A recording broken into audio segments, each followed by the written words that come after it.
Iran এই প্রথম Hormuz প্রণালী দিয়ে চলাচল জাহাজের উপরে টোল আরোপ করে সেখান থেকে যে রাজস্ব আয় করেছে সেই রাজস্ব আয়ের প্রতিবেদন প্রকাশ করলো। এবং অপরদিকে যুক্তরাষ্ট্রের নিষেধাজ্ঞা থাকা সত্ত্বেও গত 10 দিনে 10 লাখ ব্যারেল তেল রপ্তানি এবং যুক্তরাষ্ট্রের প্রেসিডেন্ট ডোনাল্ড ট্রাম্প ঐক্যবদ্ধ প্রস্তাব দিতে সময়সীমা নির্ধারণের পরিকল্পনা করছে। দর্শক, এই তিনটি বিষয় নিয়ে আপনাদের সাথে আজকে ভিডিওতে আলোচনা করব, সঙ্গে থাকবেন। প্রথমে আমরা জানবো যে আসলে ইরান কিভাবে এই যে হরমুজ প্রণালীর উপরে টোল আরোপ করে সেখান থেকে যে রাজস্ব আয় করলো সেটা কিভাবে করলো, আমরা সেই বিষয়টি নিয়ে আজকে আলোচনা করব। প্রথমে ইরানের পার্লামেন্টের ডেপুটি স্পিকার হামিদ রেজা হাজি বাবাই রাষ্ট্রীয় সংবাদ সংস্থা তাসনিম জারার মাধ্যমে তিনি জানিয়েছেন যে হরমুজ প্রণালীতে আরোপিত টোল থেকে প্রথম আয় কেন্দ্রীয় ব্যাংকের হিসেবে জমা দেওয়া হয়েছে। তবে কত টাকা জমা দিয়েছে বা কিভাবে কত টাকা আয় করেছে, কার কাছ থেকে আয় করেছে, কিভাবে আয় করেছে সেটা কিন্তু এখন পর্যন্ত ক্লিয়ার করে বলেনি। তবে বিবিসি সংবাদ মাধ্যম এটা বলেছে যে ইরান যে তাদের কাছ থেকে কাদের কাছ থেকে টোল আদায় করলো সেই বিষয়টি এখন পর্যন্ত তারা নিশ্চিত না। তবে একজন গুরুত্বপূর্ণ ব্যক্তি, যেহেতু সে ইরানের পার্লামেন্টের ডেপুটি স্পিকার, সে তথ্যটা দিয়েছে যে এই প্রথমবার ইরানি যে টোল আদায়ের করার কথা ছিল, সেটা শুধু আমরা সংবাদ মাধ্যমের মাধ্যমে জানতে পারছি যে টোল আদায় করা হচ্ছে। তবে কাদের কাছ থেকে টোল আদায় করা হচ্ছে বা কারাই এই টোল দিচ্ছে এখন পর্যন্ত সেরকম কোনো গুরুত্বপূর্ণ বা বিশ্বাসযোগ্য কোনো মানে নিউজ পোর্টালে আমরা কিন্তু এই সমস্ত প্রতিবেদন বা তথ্য আমরা কিন্তু এখন পর্যন্ত পাইনি। তবে যতটুকু পেয়েছি যে ইরান কিছু কিছু দেশের জাহাজের উপরে টোল আরোপ করেছে, সেই টোলগুলো তারা আদায় করছে এবং সেটা আদায় করছে ইরানের কারেন্সিতে। তো এই বিষয়টি অনেক সংবাদ মাধ্যমে কিন্তু এসেছে, কিন্তু আসলে এটা কতটুকু সত্যতা সেটা কিন্তু এখনো ওভাবে পাওয়া যায়নি। তবে বিষয়টি কিন্তু একদম ফেলে দেবার মতো না। তবে এই চলমান যুদ্ধের মধ্যে আমরা জানি যে গত 28শে ফেব্রুয়ারিতে যখন হামলা হওয়ার পরে কিন্তু এই হরমুজ প্রণালীকে কেন্দ্র করে কিন্তু যুক্তরাষ্ট্র এবং ইরানের মধ্যে সবচাইতে বেশি উত্তেজনা ছড়িয়ে পড়েছে। কারণ এই হরমুজ প্রণালী হচ্ছে বিশ্বের অন্যতম একটা তেল আমদানি রপ্তানির একটা নৌ রুট, যেটাকে কেন্দ্র করে যুক্তরাষ্ট্র এতদিন মধ্যপ্রাচ্যকে কন্ট্রোল করে রেখেছিল এবং মধ্যপ্রাচ্যকে তিনি সবসময় এই তেলের কারণেই সবসময় কোণঠাসা করে রাখার চেষ্টা করেছে, যেটা ইরানকে করতে চেয়েছিল। কিন্তু ইরান সেটা আদৌ যুক্তরাষ্ট্রের কিন্তু মাথার অতটা নত স্বীকার করেনি। তবে যুক্তরাষ্ট্র এখন পর্যন্ত চালিয়ে যাচ্ছে যে ইরানকে কোনোভাবেই তাদের কনভিন্স করে তাদের আয়ত্তে নিয়ে আসা যায় কিনা। দেখুন দর্শক, এই যে নিষেধাজ্ঞা, মার্কিন যুক্তরাষ্ট্রের যে নিষেধাজ্ঞা, হরমুজ প্রণালীর উপর নিষেধাজ্ঞা এবং তাদের যে বন্দরগুলো নিষেধাজ্ঞা, ইরানের বিভিন্ন বন্দরগুলো নিষেধাজ্ঞা করেছে, সেই নিষেধাজ্ঞার মধ্যেও মার্কিন যুক্তরাষ্ট্রের চোখে আঙ্গুল দিয়ে দেখিয়ে দিল যে আমরা তোমাদের কোনো অবরোধ বা কোনো কিছুই আমরা পরোয়া করি না। সেই পরোয়া করে না তার স্বরূপ সে কত বড় একটা কাজ করেছে যে এই যে নিষেধাজ্ঞার মধ্য দিয়েই গত 10 দিনে 10 লাখ ব্যারেল তেল রপ্তানি করেছে, যেটা খুবই একটা গুরুত্বপূর্ণ বিষয়।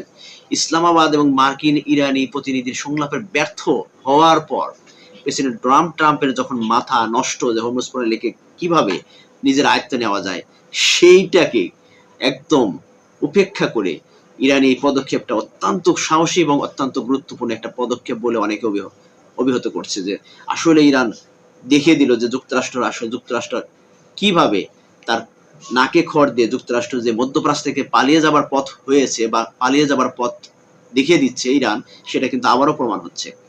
তো আমরা জানি যে ডোনাল্ড ট্রাম্পের নির্দেশে হরমুজ প্রণালী, পারস্য উপসাগর ও ইরানের বন্দরগুলোতে অবরোধ জারি করে মার্কিন প্রতিরক্ষা বাহিনী কেন্দ্রীয় কমান্ড অবরোধের উদ্দেশ্য ছিল ইরানকে তেল থেকে রপ্তানি থেকে বিরত রাখা।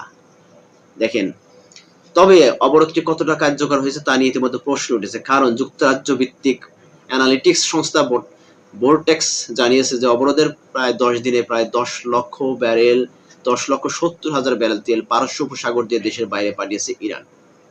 এই প্রতিবেদনটা দেখে যুক্তরাষ্ট্রের কিন্তু মাথা নষ্ট হয়ে গেছে যে এত কিছু অবরোধের মধ্য দিয়ে ইরান কিভাবে এতগুলো তেল এই যে পারস্য উপসাগরকে, এই সাগর পথ দিয়েই ইউরোপ রাষ্ট্রগুলোতে এবং অন্যান্য রাষ্ট্রগুলোতে এত তেল কিভাবে রপ্তানি করলো ইরান। খুব গুরুত্বপূর্ণ বিষয় কিন্তু আসলে, যে ইরানের পক্ষে কিভাবে সম্ভব ভাই। আসলে একটার পর একটা যে ইরান এভাবে যে মানে যুক্তরাষ্ট্রের একদম মাথায় টেনশনে ভাঁজ ফালিয়ে দিচ্ছে যে কোনোভাবেই ইরানকে কোনোভাবে কন্ট্রোল করতে পারছে না, বা ইরানের কোনো কৌশলের সাথে যুক্তরাষ্ট্র কিন্তু পেরে উঠতে পারতেছে না। যে আসলে কোন কৌশলের কাছেই তারা কিন্তু এখন পর্যন্ত ইরানকে দামাতে পারতেছে না। বরঞ্চ ইরানের কৌশলের কাছে যুক্তরাষ্ট্র একের পর এক কিন্তু ধরা খেয়ে যাচ্ছে, এবং এই যুক্তরাষ্ট্র কিন্তু কৌশলগত কারণেই কিন্তু ইরানের কাছে কিন্তু প্রথমবারের মতো এই যে যুদ্ধবিরতির আলোচনা সেখানে ব্যর্থ হয়েছে, দ্বিতীয়বারের মতো সেখানেও ব্যর্থ, এবং যুদ্ধক্ষেত্রেও ইরানের কৌশলের কাছে ইতিমধ্যে যুক্তরাষ্ট্র এবং ইসরায়েলি বাহিনী পরাজিত হয়েছে, কারণ শুধুমাত্র এই কৌশলের কারণে। ইরান একের পর এক যে সমস্ত কৌশল দেখাচ্ছে যুক্তরাষ্ট্রকে, যেটা যুক্তরাষ্ট্র কোনোদিনও কল্পনা করতে পারেনি।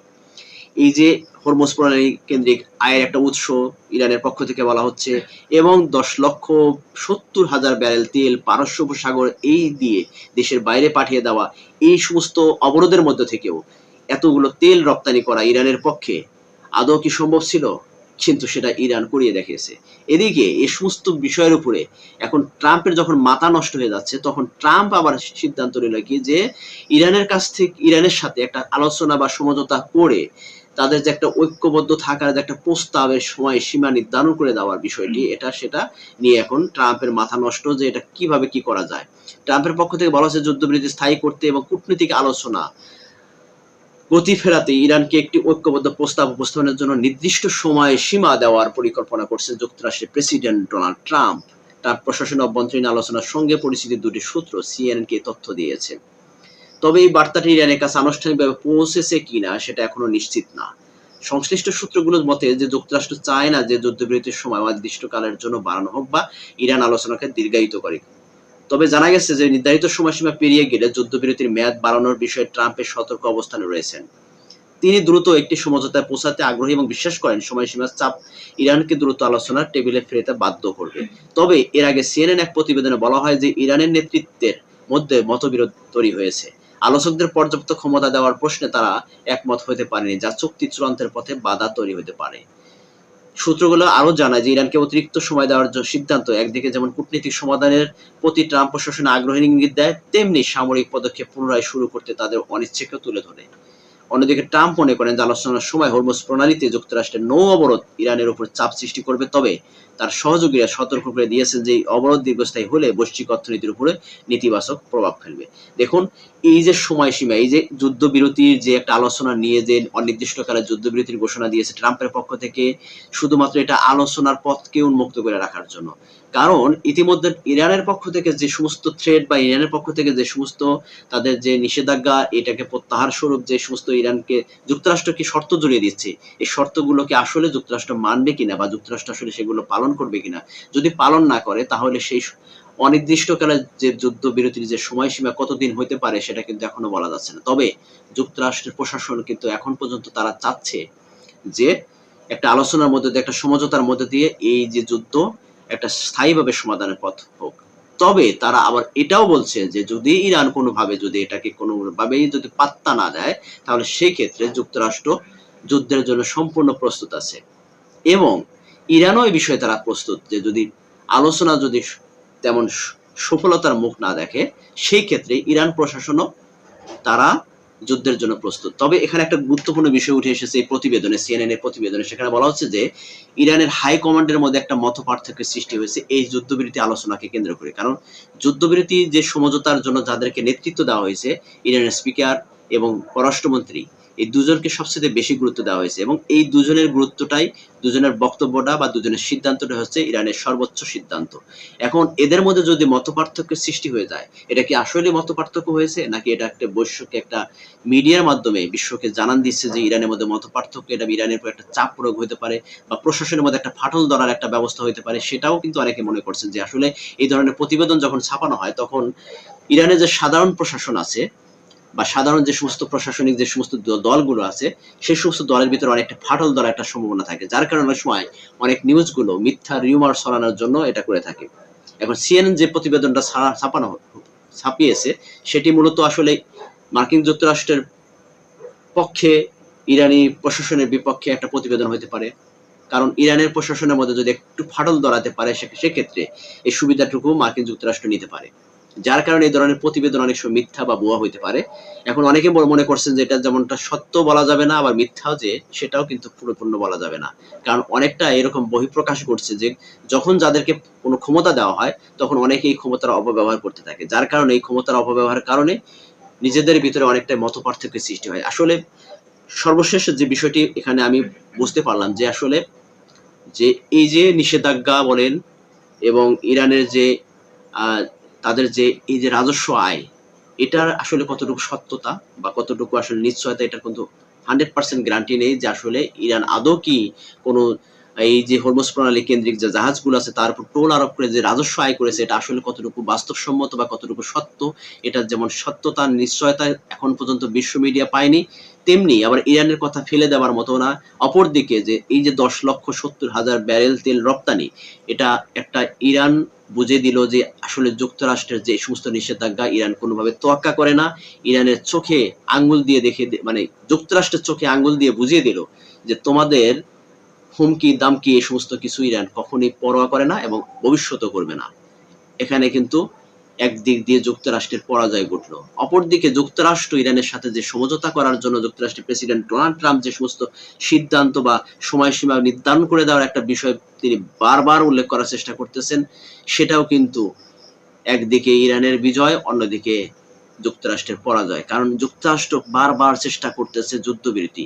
তবে একটি কথা সর্বশেষ আমি বলে শেষ করে দেবো আজকের ভিডিও, যেটা হচ্ছে যে যুক্তরাষ্ট্র এই যে সময়সীমা নির্ধারণের মধ্য দিয়ে দুটি বিষয় তিনি কাজ করতেছে। একটা হচ্ছে সমঝোতার পথকে তিনি উন্মুক্ত করে রেখেছেন, যদি সমঝোতা হয়ে যায় ভালো। অপরদিকে যুক্তরাষ্ট্র যে ইরানের যুদ্ধে যে সমস্ত ক্ষয়ক্ষতি হয়েছে, তাদের যে সামরিক শক্তিতে কিছুটা দুর্বলতা আসছে, সেটাকে ব্যাকআপ দেওয়ার জন্য তারা এই নির্ধারিত একটা সময়, অনির্দিষ্টকালের জন্য একটা সময়সীমা বাদিয়ে দিয়ে তারা শক্তি সঞ্চার করে পুনরায় আবার হুটহাট কখনো ইরানের উপর আবার মানে এভাবে আক্রমণ করবে, যেটা ইরান হয়তো কোনোদিনও কল্পনা করতে পারেনি। এরকমও পরিস্থিতি হইতে পারে, অনেকে এরকম মনে করছেন যে আসলেই ভবিষ্যতে যুক্তরাষ্ট্র আসলে কি পরিকল্পনা করছে শুধুমাত্র যুক্তরাষ্ট্র ডোনাল্ড ট্রাম্পই একমাত্র বলতে পারবে। প্রশাসনে অন্য কেউ ট্রাম্পের সিদ্ধান্ত সম্পর্কে অবগত নয়। তবে আমাদের অনেক কিছু দেখার বাকি আছে, অনেক কিছু দেখতে হবে দর্শক। ততক্ষণ পর্যন্ত সবাই ভালো থাকবেন।